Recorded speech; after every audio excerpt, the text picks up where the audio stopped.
صل على محمد وعلى آل محمد كما صليت على إبراهيم وعلى آل إبراهيم إنك حميد مجيد. اللهم بارك على محمد وعلى آل محمد كما باركت على إبراهيم وعلى آل إبراهيم إنك حميد مجيد. اللهم انفعنا بما علمتنا وعلمنا ما ينفعنا وزدنا علما. رب اشرح لي صدري ويسر لي أمري واحلل عقدة من لساني يفقهوا قولي. أعوذ بالله السميع العليم من الشيطان الرجيم من همزه ونفخه ونفسه. بسم الله الرحمن الرحيم. الذين يتخذون الكافرين أولياء من دون المؤمنين أيبتغون عندهم العزة فلله العزة جميعا.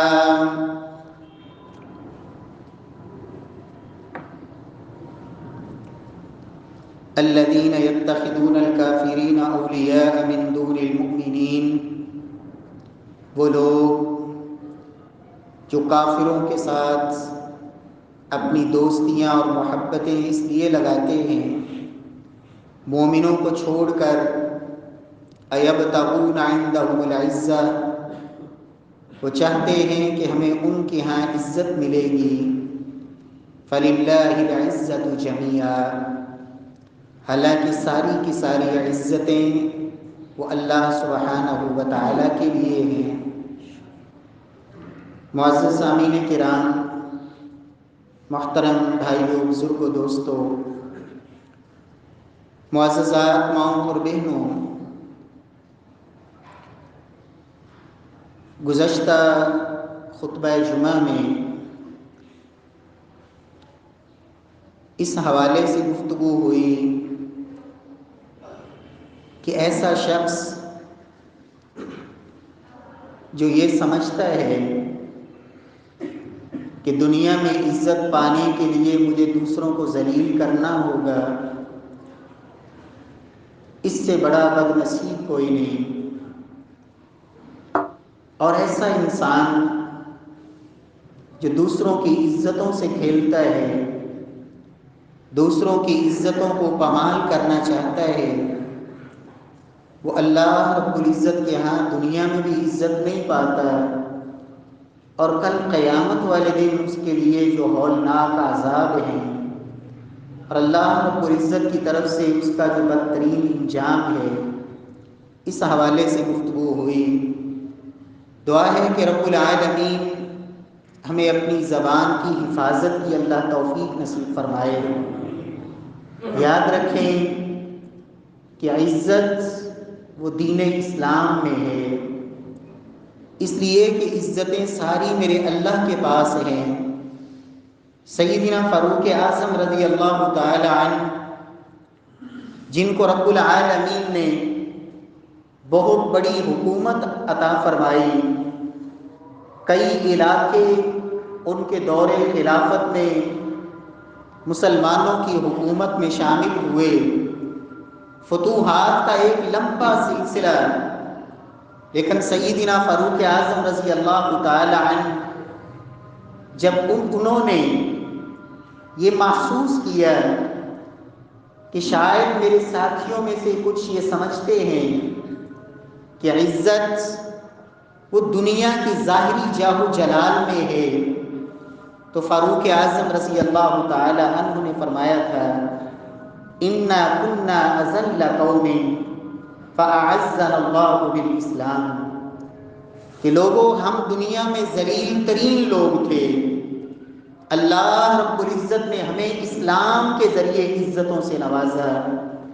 فمهما نطلب العز بغیر ما اعزنا اللہ اذلنا اللہ، کہ جب کبھی بھی مسلمانوں میں ایسا دور آئے گا کہ یہ عزت تلاش کریں گے اسلام کو چھوڑ کر، اسلامی تعلیمات کو پس پشت ڈال کر اور اسلام سے روگردانی کر کے کسی اور چیز میں عزت کو تلاش کریں گے اور سمجھیں گے کہ یہ حقیقی عزت ہے، اذلنا اللہ، رب العالمین دوبارہ ذلیل کر دیں گے۔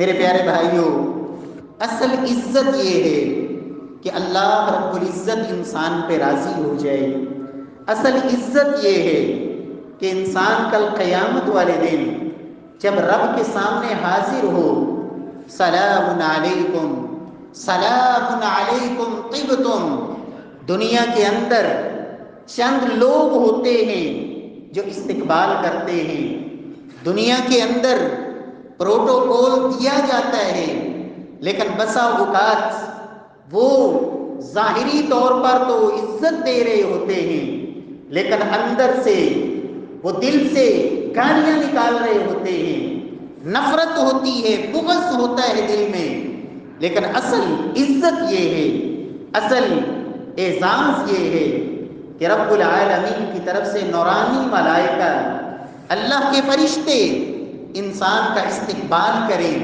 سلام علیکم طبتم، اللہ کی طرف سے سلامتی کا پیغام آئے، سلام علیکم، سلامتی ہے تمہارے لیے، طبتم، خوش ہو جاؤ، فادخلوها خالدین، اللہ کی جنت میں ہمیشہ ہمیشہ کے لیے داخل ہو جاؤ۔ اصل عزت تو یہ ہے۔ میرے پیارے بھائیوں، آج کی اس ملاقات میں چند ایسے اعمال ہی ذکر کرنا چاہتا ہوں جس سے خالق ارض و سما وہ حقیقی اور ابدی عزت بھی نصیب فرماتے ہیں، جو آخرت کی عزت ہے، جو حقیقی عزت ہے، اور رب العالمین دنیا کے اندر بھی انسان کو خالق کائنات ضرور عزتوں سے نوازتے ہیں۔ ان میں سب سے پہلا عمل اللہ رب العزت کا وہ کلام جسے خالق ارض و سما نے جبریل امین کے ذریعے جناب محمد مصطفیٰ صلی اللہ علیہ وسلم پہ اتارا، کہ وہ قرآن جسے لانے والا فرشتہ تمام فرشتوں کا اللہ نے سردار بنایا، سب سے عظیم اور اللہ رب العزت کے فرشتوں میں سب سے زیادہ عزت پانے والا وہ فرشتہ جناب جبریل امین علیہ السلام، اور جس رات میں رب العالمین نے اس قرآن کو اتارا، اس مہینے میں، رمضان المبارک کے مہینے میں، وہ رات لیلۃ القدر کی رات، جس ایک رات کو رب العالمین نے 1000 مہینوں سے اس خالق ارض و سما نے بہتر بنا دیا، اور جس پیغمبر جناب محمد مصطفیٰ صلی اللہ علیہ وسلم پر اس قرآن کا اللہ نے نزول فرمایا، وہ تمام نبیوں کے امام خاتم النبیین جناب محمد مصطفیٰ صلی اللہ علیہ وسلم جب تک اللہ کے محبوب اور جناب محمد الرسول اللہ صلی اللہ علیہ وسلم جب تک سفارش نہیں کریں گے، حساب و کتاب کا مرحلہ شروع نہیں ہوگا، جب تک آپ دستک نہیں دیں گے جنت کے دروازے پہ، آپ اپنی امت کے ساتھ نہیں جائیں گے، اس وقت تک جنت کا دروازہ نہیں کھولا جائے گا۔ جناب آدم سے لے کے جناب عیسیٰ تک تمام انبیاء کرام آپ کے لواء الحمد کے نیچے ہوں گے۔ میرے پیارے بھائیوں، جس انسان کا اس قرآن سے تعلق جڑ جائے، جو اللہ رب العزت کی اس کلام سے اپنا تعلق اور ناطہ جوڑ لے، نبوت والی زبان جناب محمد مصطفیٰ صلی اللہ علیہ وسلم نے فرمایا تھا، ان اللہ یرفع بهذا الکتاب اقواما ویضع به آخرین، صحیح مسلم کی روایت، فاروق اعظم رضی اللہ تعالی عنہ حدیث کے راوی کہ اللہ کے نبی نے فرمایا تھا اس قرآن کی وجہ سے اللہ رب العزت بہت سارے لوگوں کو اللہ اس قرآن کی وجہ سے اللہ عزتوں سے نوازتے ہیں. اور کتنے ایسے لوگ ہوتے ہیں فرمایا جب قرآن سے اعراض کرتے ہیں اللہ رب العزت انہیں ذلیل اور رسوا کر دیتے ہیں. پستی ان کا مقدر بنتی ہے جب قرآن سے اعراض کیا. میرے پیارے بھائیوں، رب العالمین ہمارا قرآن سے تعلق جوڑ دے، اللہ ہمیں صاحب قرآن بنا دے، اللہ رب العزت ماہر قرآن بنا دے، اور دنیا کے اندر بھی اور آخرت میں بھی رب العالمین پھر کیسے کیسے عزتوں سے نوازتے ہیں. چھوٹا سا بچہ ابھی 6-7 سال کی عمر ہے، قوم کے اندر بڑے بڑے سردار ہیں، بڑی عمر کے بھی ہیں، نوجوان بھی ہیں، قوت اور طاقت والے بھی ہیں، لیکن مصلی امامت پر وہ 6 یا 7 سال کا بچہ اگر کھڑا ہوتا ہے محمد مصطفیٰ صلی اللہ علیہ وسلم کے حکم کے مطابق، فرمایا تمہیں نماز وہ پڑھائے گا. رب کے سامنے جب تم سب نے صفے باندھ کے کھڑے ہونا ہے، مصلی امامت میں وہ آئے گا جسے قرآن سب سے زیادہ یاد ہوگا. سیدنا عمر بن ابی سلمہ 6 یا 7 سال کی عمر، یہ عزت ملی قرآن کی وجہ سے.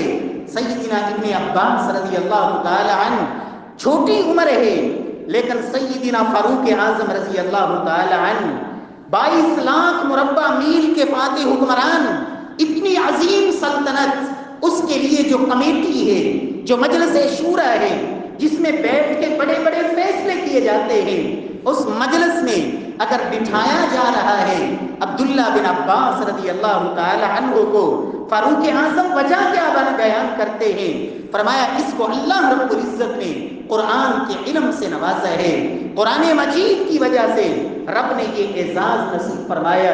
میرے پیارے بھائیوں، اس قرآن کی وجہ سے عطا بن ابی رباح رحمۃ اللہ علیہ بیت اللہ کے اندر بیٹھے مفتی حرم بنتے ہیں. حالانکہ ظاہری طور پر نہ رنگ اتنا خوبصورت ہے، نہ چال ڈھال اتنی خوبصورت ہے، نہ مال و دولت پاس ہے، نہ شکل و صورت ہے، نہ ہی کوئی اعلیٰ خاندان اور کوئی اعلیٰ عہدہ اور منصب ہے، لیکن اللہ رب العزت نے یہ عزت بخشی. امام اوزاعی فرماتے ہیں اس وقت روئے زمین پر اگر سب سے زیادہ کسی شخصیت کی محبت اہل ایمان کے دلوں میں ہے تو وہ عطا بن ابی رباح ہے.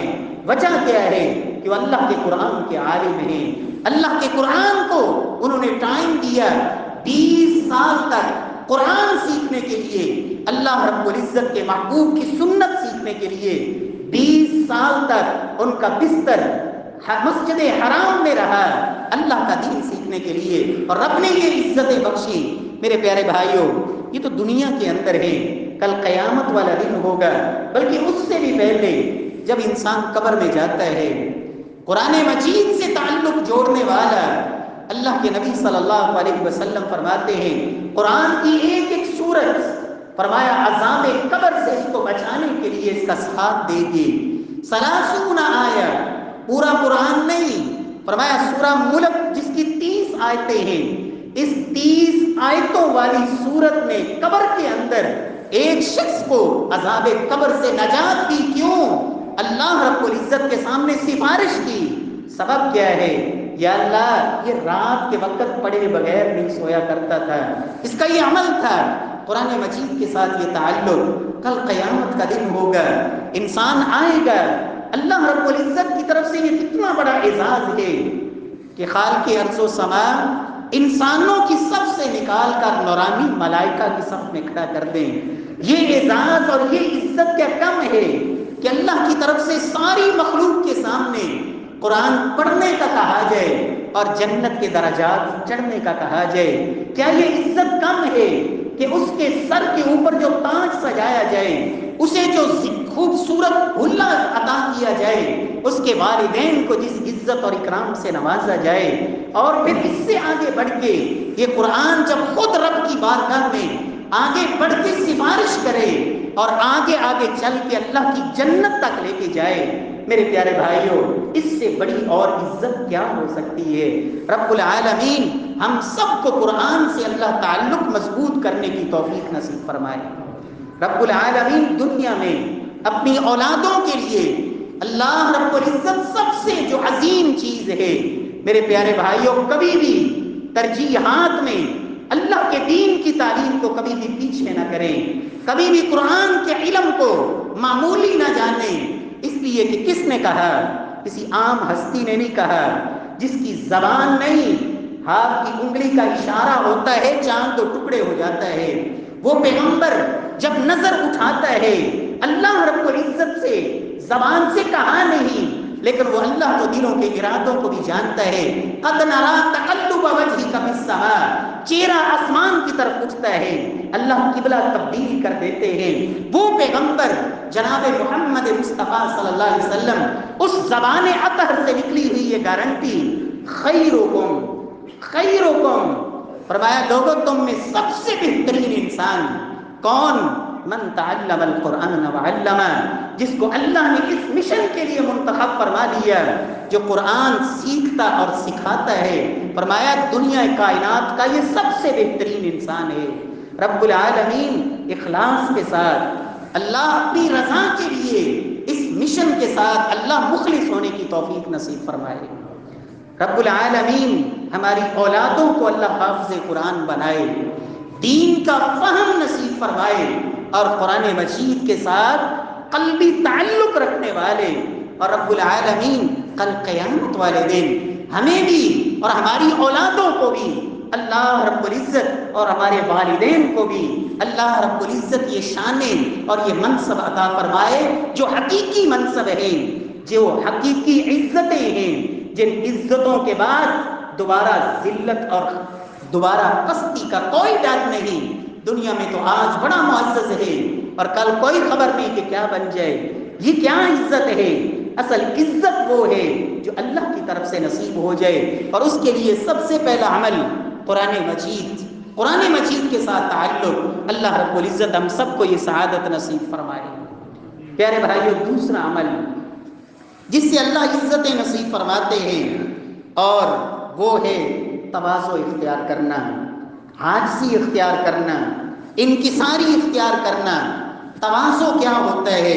فضیل بن عیاض رحمہ اللہ کہا کرتے تھے، ان تخضع للحق وتنقاد الیہ ولو سمعته من صبی۔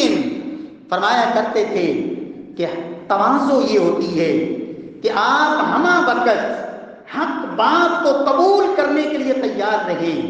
تواضع یہ ہوتی ہے کہ حق آپ کے سامنے آ جائے اور آپ اپنے حق کے سامنے اپنے آپ کو جھکا دیں۔ حق آ جائے اور پھر آپ ماننے کے لیے تیار نہ ہوں۔ حق واضح ہو جائے، آپ اس کو قبول کرنے کے لیے تیار نہ ہوں۔ فرمایا کرتے تھے یہ تواضع نہیں، یہ کبر ہوتا ہے۔ الکبر بطر الحق وغمط الناس، محبوب کبریا نے یہی تعریف کی تھی۔ فرمایا لوگوں تکبر یہ ہوتا ہے کہ انسان حق کو ٹھکرا دے اور لوگوں کو حقیر جانے، یہ تکبر ہے۔ اور تواضع اس کے مقابلے میں کہ ان تخضع للحق، حق بات کے لیے آپ جھکنے کے لیے، ماننے کے لیے، حق کو تسلیم کرنے کے لیے، حق کو قبول کرنے کے لیے آپ تیار رہیں۔ وَلَوْ سَمِعْتَهُ مِنْ صَبِيٍّ، فرمایا کرتے تھے اگرچہ حق بات ایک بچے کی زبان سے نکلے، آپ اسے بھی سینے سے لگانے کے لیے تیار ہوں۔ وَلَوْ سَمِعْتَهُ مِنْ أَجْهَلِ النَّاسِ لَقَبِلْتَ، اگر بہت بڑے عالم سے نہیں بلکہ تمہاری نزدیک ایک شخص جو بالکل کورا ہے، جاہل ہے، لیکن وہ حق کہہ رہا ہے اور بات اس کی سچی ہے اور حق ہے، آپ اسے قبول کرنے کے لیے تیار رہیں۔ یہ تواضع ہوتی ہے۔ اور اللہ کے نبی صلی اللہ علیہ وسلم نے فرمایا تھا، من تواضع للہ رفعہ اللہ، جو اللہ کے لیے جھکتا ہے، اللہ کے لیے تواضع اختیار کرتا ہے، رفعہ اللہ، رب العالمین اسے اتنی ہی بلندیاں نصیب فرماتے ہیں۔ اور اللہ کے رسول صلی اللہ علیہ وسلم نے یہ بات قسم اٹھا کے بیان فرمائی۔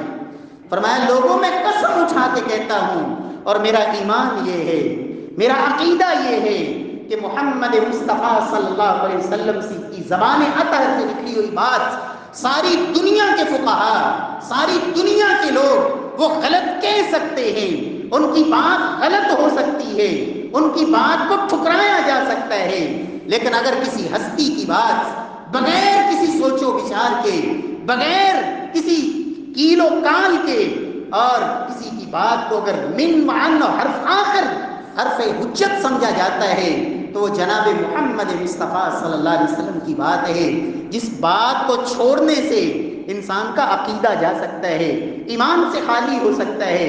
محمد مصطفیٰ صلی اللہ علیہ وسلم نے قسم اٹھا کے فرمایا، لوگوں میں قسم اٹھاتا ہوں کہ جو شخص اللہ کے لیے تواضع اختیار کرتا ہے، میں محمد قسم اٹھاتا ہوں اللہ اس کی عزتوں میں اضافہ فرماتے ہیں۔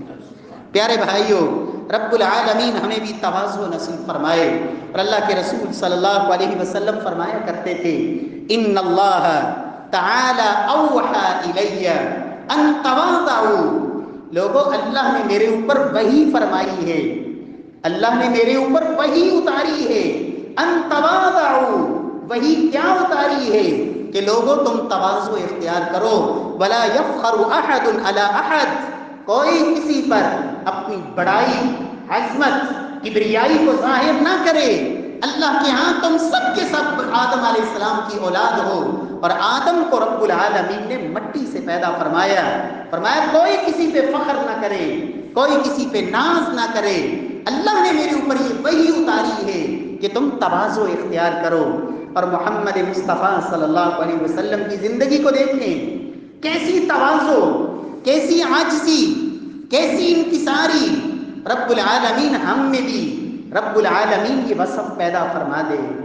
پیارے بھائیو، نبی صلی اللہ علیہ وسلم کی تواضع کیا ہے؟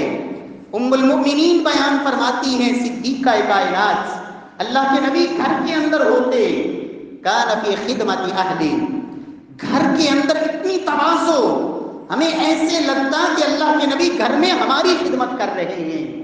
اللہ کے رسول گھر کے اندر وہ کام کرتے جو عام آدمی، کان یحلب شاتا، اللہ کے نبی صلی اللہ علیہ وسلم بکری کا دودھ خود دو لیتے ہیں، یقصف نعلا، جوتی کو خود گانٹھ لیتے ہیں، یرقق الثوب، محمد مصطفیٰ صلی اللہ علیہ وسلم یرقق الثوب، کپڑے کو خود پیبند تک لگا لیتے ہیں۔ اور اللہ کے رسول صلی اللہ علیہ وسلم کی تواضع دیکھیں، یأکل ما خادمی، یأکل ما خادمی، وہ کائنات کا امام، تمام جہانوں کا سردار محمد مصطفیٰ صلی اللہ علیہ وسلم، تواضع کتنی ہے، ایک غلام کے ساتھ بیٹھ کر، ایک خادم کے ساتھ بیٹھ کر، زمین پہ بیٹھ کر، فرش پہ بیٹھ کر، محمد مصطفیٰ صلی اللہ علیہ وسلم ان بکتے بکاتے آنے والے غلاموں کے ساتھ بیٹھ کر آپ کھانا کھا لیا کرتے تھے۔ اتنی تواضع۔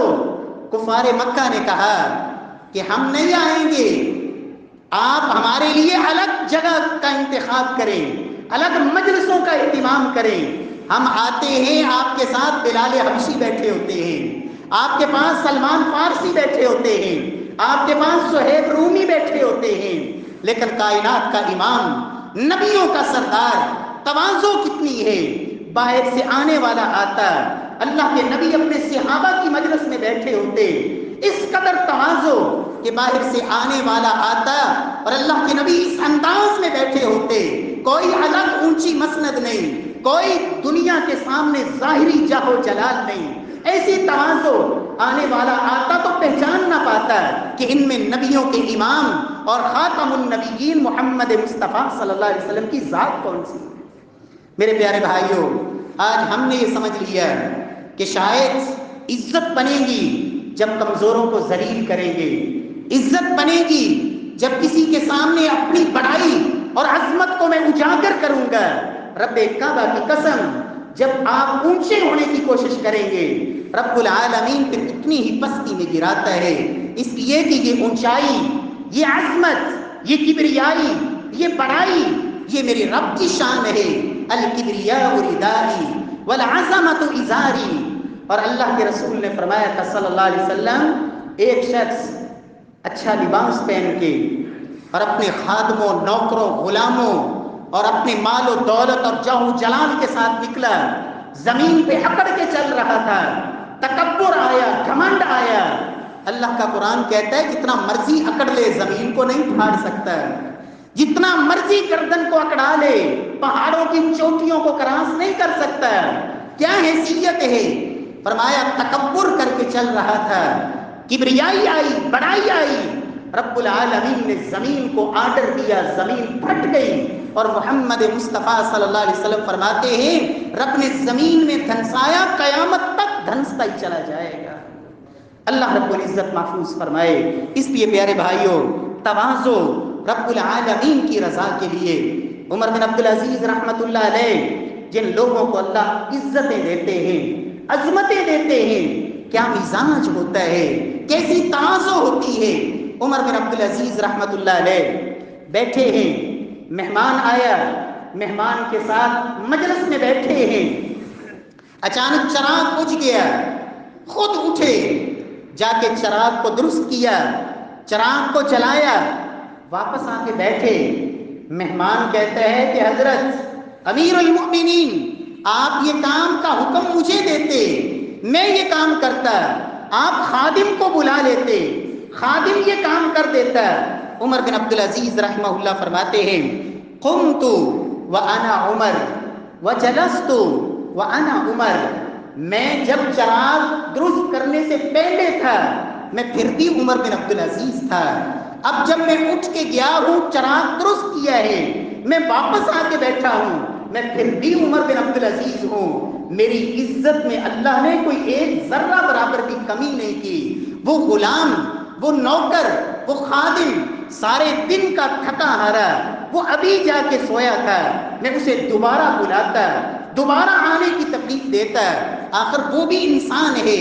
اور ساتھ یہ پیغام دیا عمر بن عبدالعزیز رحمہ اللہ نے، وَخَيْرُ النَّاسِ عِنْدَ اللَّهِ مَنْ كَانَ مُتَوَاضِعًا، لوگوں اللہ کے ہاں سب سے بہترین انسان وہ ہوتا ہے جو تواضع اختیار کرنے والا ہوتا ہے۔ رب العالمین ہمارے اندر بھی یہ تواضع پیدا فرمائے۔ اللہ کے رسول صلی اللہ علیہ وسلم یہ تواضع ہی تھی کہ محمد مصطفیٰ صلی اللہ علیہ وسلم جب مکہ فتح ہوا، آپ بیت اللہ میں داخل ہو رہے ہیں، مکہ کے اندر داخل ہو رہے ہیں، اور کیفیت کیا ہے؟ صحابہ کہتے ہیں خاضعا رأسہ، اللہ کے رسول صلی اللہ علیہ وسلم سواری پہ بیٹھے تھے اور آپ نے اپنے سر کو جھکایا ہوا تھا، اس قدر سر کو جھکائے ہوئے تھے، قریب تھا کہ آپ کا سر سواری پہ لگے، اتنی تواضع، اتنی عاجزی اور انکساری کی کیفیت۔ اور رب العالمین کی کبریائی کے تذکرے کرتے ہوئے آپ تواضع کے ساتھ جس مکہ سے نکالا گیا تھا، آج فاتح کی حیثیت سے اسی مکہ میں داخل ہو رہے ہیں، لیکن گردن جھکائی ہوئی ہے اللہ کے لیے تواضع اختیار کرتے ہوئے۔ رب العالمین ہمارے اندر بھی اللہ یہ وصف پیدا فرمائے۔ پیارے بھائیوں، عزت چاہیے، اور حقیقی عزت، اس کے لیے تیسرا عمل اور تیسرا کام کہ اپنے اندر معاف کرنے کا وصف پیدا کیجئے۔ معاف کر دینا یہ بہت بڑا عمل ہے، مجرم کو معاف کر دینا اور سزا دینے کی طاقت ہونے کے باوجود معاف کر دینا، قوت اور طاقتیں ہونے کے باوجود اپنے فیصلے کے نفاذ کو روک لینا، اللہ رب العزت کی رضا کے لیے۔ پیارے بھائیوں، نبی کائنات صلی اللہ علیہ وسلم نے فرمایا وَلَا ظُلِمَ عَبْدٌ مَظْلَمًا صَبَرَ عَلَيْهَا إِلَّا زَادَهُ اللَّهُ عِزًّا، اور یہ بات بھی اللہ کے رسول صلی اللہ علیہ وسلم نے قسم اٹھا کے بیان فرمائی، لوگوں مَا زَادَ اللَّهُ عَبْدًا بِعَفْوٍ إِلَّا عِزًّا، لوگوں میں قسم اٹھا کے کہتا ہوں، اللہ کے رسول صلی اللہ علیہ وسلم فرماتے ہیں جو شخص بھی اللہ کے لیے کسی انسان کو معاف کر دیتا ہے، میں محمد صلی اللہ علیہ وسلم قسم اٹھا کے کہتا ہوں اللہ اس کی عزت میں اضافہ فرماتے ہیں۔ رب العالمین ہمیں یہ توفیق بخشے۔ آج سوچ یہ ہے انتقام لینا، بدلہ لینا، صفحہ ہستی سے مٹا دینا، نسلوں کو سبق سکھا دینا، خاندانوں کو سبق یاد کروا دینا، دوبارہ کسی کو جرأت نہ ہو۔ میرے پیارے بھائیوں، یہ سوچ بن گئی، یہ فکر بن گئی، اچھا میرے سامنے، میرے بیٹے کے سامنے، میرے گھر کے سامنے، میرے محلے میں یہ جرأت، اللہ اکبر، کتنے ایسے واقعات، کتنے ایسے حادثات، کتنے ایسے بڑے بڑے فتنے، بات معمولی سی کہ کسی سے کوئی چھوٹی سی غلطی ہو گئی، درگزر کر جانا، معاف کر دینا. فمن عفا واصلح فاجرہ علی اللہ. اللہ کا قرآن کہتا ہے جو معاف کر دے، جو معاف کر دے. لوگوں مت بھولنا کہ بس سب کچھ گیا، اجرہ علی اللہ، اس کا اجر اللہ کے پاس ثابت ہو گیا. اور اللہ سبحانہ و تعالی وہ غفور بھی ہے، شکور بھی ہے، وہ بڑا قدردان ہے. لا یضیع اجر المحسنین، وہ محسنین کے اجر کو کبھی ضائع نہیں کرتا. احسان کرنے والوں کے اجر کو اللہ کبھی ضائع نہیں کرتا. رب العالمین قیامت والے دن نبی کائنات صلی اللہ علیہ وسلم فرماتے ہیں ایک شخص اسے بلایا جائے گا ساری مخلوق کے سامنے. اللہ رب العزت کے نورانی فرشتے بھی موجود، تمام مخلوق کے سامنے. اور اللہ کی طرف سے اختیار کیا دیا جائے گا کہ جنت کی حوروں میں سے جس حور کا تو انتخاب کرتا ہے وہ اللہ نے تجھے انعام میں دی ہے. کیوں کہ دنیا میں تجھے ایک شخص پہ غصہ آیا تھا جس پر تو اپنے غصے کو نافذ کر سکتا تھا، اس سے جو چاہتا سزا دے سکتا تھا، لیکن اللہ کی رضا کے لیے تو نے اسے معاف کیا. آج اس غصے کو پی جانے پر اور معاف کر دینے پر اللہ نے تجھے یہ انعام عطا فرمایا ہے. میرے پیارے بھائیوں، رب العالمین ہمیں بھی معاف کرنے کی اللہ توفیق نصیب فرمائے. لیکن المیہ یہ ہے، یہ کہتا ہے سگے بھائی کو معاف نہیں کرنا، سگی بہن کو معاف نہیں کرنا. اور کچھ تو ظالم ایسے بھی ہوتے ہیں جو ماں باپ کو بھی معاف کرنے کے لیے تیار نہیں ہوتے. باپ کو معاف نہیں کرنا، والدہ کو معاف نہیں کرنا.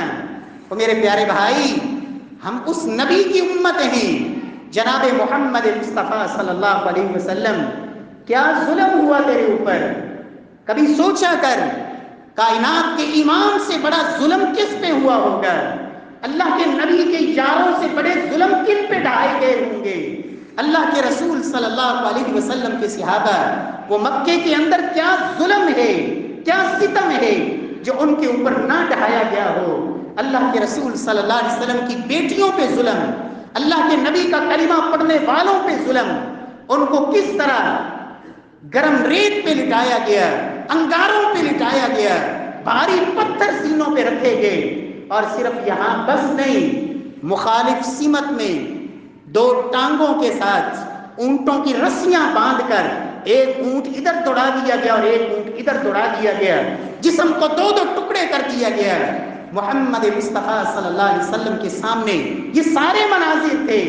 لیکن اللہ کے رسول صلی اللہ علیہ وسلم جب مکہ فتح ہوا، بیت اللہ میں داخل ہوئے، وہ کانپ رہے تھے.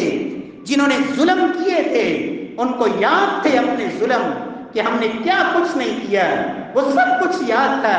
لیکن کائنات کے امام کی طرف سے اعلان کیا ہوتا ہے کہ جو اپنے گھر میں داخل ہو گیا، اپنا دروازہ بند کر لیا، میں محمد نے اسے امن دے دیا.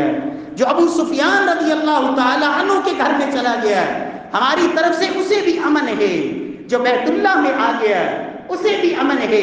جس نے اسلحہ ڈال دیا اسے بھی امن ہے. لا تثریب علیکم اليوم انتم الطلقاء. آج محمد صلی اللہ علیہ وسلم کسی سے انتقام لینے والے نہیں، میں نے تم سب کو اللہ کے لیے آزاد کر دیا. اتنی بڑی بڑی معافیاں. اس امت کا فرعون ابو جہل کون نہیں جانتا ہے؟ اور ابو جہل کی دشمنی محمد مصطفیٰ صلی اللہ علیہ وسلم کے ساتھ، اور اس دشمنی کو اس حد تک لانے والا کہ قرآن نے یہ الفاظ نقل کیے، اللہم ان کان ھذا ھو الحق من عندک فامطر علینا حجارۃ من السماء. بیت اللہ میں کھڑے ہو کے کہتا ہے اے اللہ اگر محمد جو کہتا ہے وہ حق ہے تو پھر ہمارے اوپر آسمان سے پتھروں کی بارش برسا دے. یہ نہیں کہا کہ جو حق ہے اگر وہ حق ہے تو ہمیں قبول کی توفیق دے دے. اتنا بڑا فرعون. اور اللہ کے رسول صلی اللہ علیہ وسلم نے ایسے نہیں اس کے بارے میں اتنا کچھ کہا تھا. اور اس کی فرعونیت کا آپ اندازہ لگائیں کہ ابو جہل جب مر رہا تھا بدر کے میدان میں گردن کاٹی جا رہی تھی. دوسرا وہ فرعون جو موسیٰ علیہ السلام کے دور کا تھا، جب پانی کے اندر ڈوب رہا تھا تو اس نے کہہ دیا تھا آمنت برب موسیٰ و ہارون، میں موسیٰ اور ہارون کے رب پر ایمان لاتا ہوں، سورہ یونس میں موجود ہے۔ لیکن یہ فرعون، اس کی حیثیت کیا ہے؟ کہتا ہے گردن کو ذرا نیچے سے کاٹنا، گردنیں پڑی ہوں تو پتہ چلے سردار کی گردن پڑی ہے۔ اس وقت بھی اسے کوئی احساس نہیں۔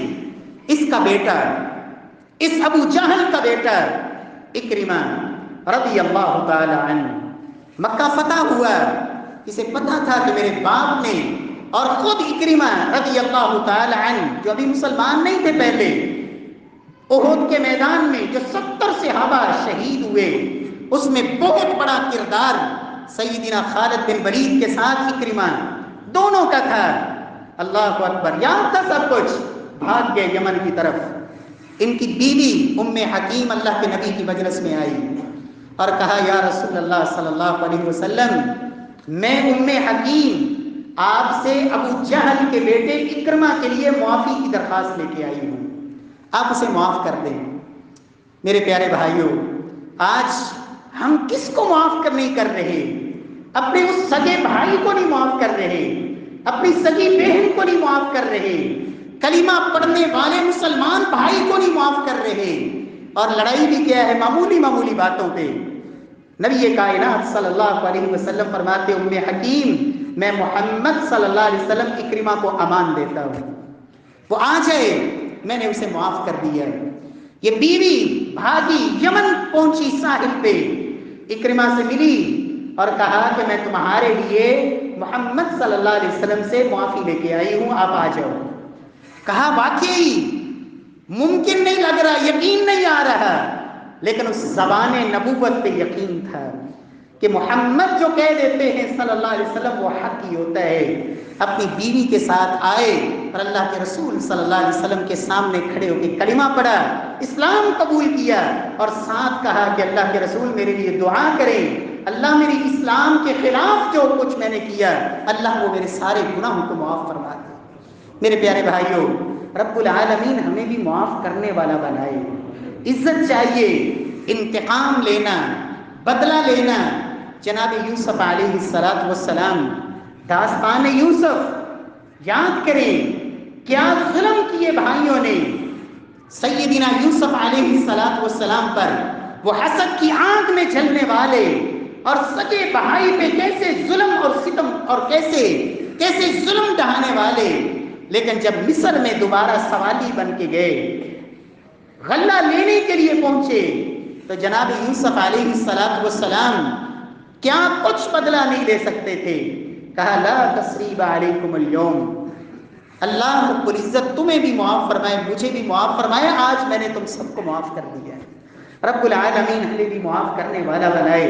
پیارے بھائیوں، عزت رب العالمین معاف کرنے سے عطا فرماتے ہیں۔ اور چوتھا عمل جس سے اللہ رب العزت حقیقی عزت نصیب فرماتے ہیں، اللہ اکبر، قرآن مجید کے ساتھ تعلق کے بعد، تواضع کے بعد اور معاف کرنے کے بعد چوتھا عمل جس سے اللہ عزت نصیب فرماتے ہیں، جناب جبریل امین اللہ کے رسول صلی اللہ علیہ وسلم کے پاس آئے اور آ کے کہا یا محمد صلی اللہ علیہ وسلم اعلم، اے محمد صلی اللہ علیہ وسلم یہ بات آپ یاد رکھیں، جان لیں، احبب من شئت فإنک مفارق واعمل ما شئت فإنک مجزی بہ۔ اللہ کے رسول صلی اللہ علیہ وسلم کو 3 باتیں کہیں کہ اے محمد صلی اللہ علیہ وسلم عش ما شئت فإنک میت، جتنی دیر مرضی زندہ رہ لیں، ایک دن اس دنیا سے جانا ہے۔ دوسری بات وَاعْمَلْ مَا شِئْتَ فَإِنَّكَ مَجْزِيٌّ بِهِ، اے اللہ کے نبی صلی اللہ علیہ وسلم جو چاہیں عمل کر لیں، اللہ کی طرف سے اسی کا ہی بدلہ دیا جائے گا۔ وَأَحْبِبْ مَنْ شِئْتَ فَإِنَّكَ مُفَارِقُ، آپ جس سے چاہیں محبت کر لیں، لیکن ایک نہ ایک دن اس محبت میں جدائی پڑنی ہے۔ یہ 3 باتیں کہنے کے بعد پھر کہا وَاعْلَمْ أَنَّ الشَّرَفَ الْمُؤْمِنِ قِيَامُهُ بِاللَّيْلِ وَعِزُّهُ اسْتِغْنَاؤُهُ عَنِ النَّاسِ، کہ ایک مومن کی عزت اور ایک مومن کا اصل وقار اور اصل شرف، ایک مومن کی اصل عظمت وہ رات کی تہجد کی نماز میں ہے۔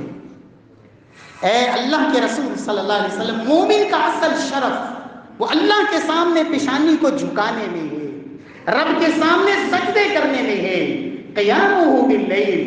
اور اللہ رب العزت ہم سب کو ہدایت دے، اللہ ہماری اولادوں کو ہدایت دے، اللہ رب العزت تمام مسلمانوں کو یہ فکر نصیب فرمائے۔ عزت تو تھی راتوں کو اللہ کے سامنے قیام کرنا، اس لیے کہ فرض وہ تو پڑھنے ہیں، وہ تو رب کا آرڈر ہے، نہ پڑھیں گے تو پھر کل قیامت والے دن ذلت پڑی ہے۔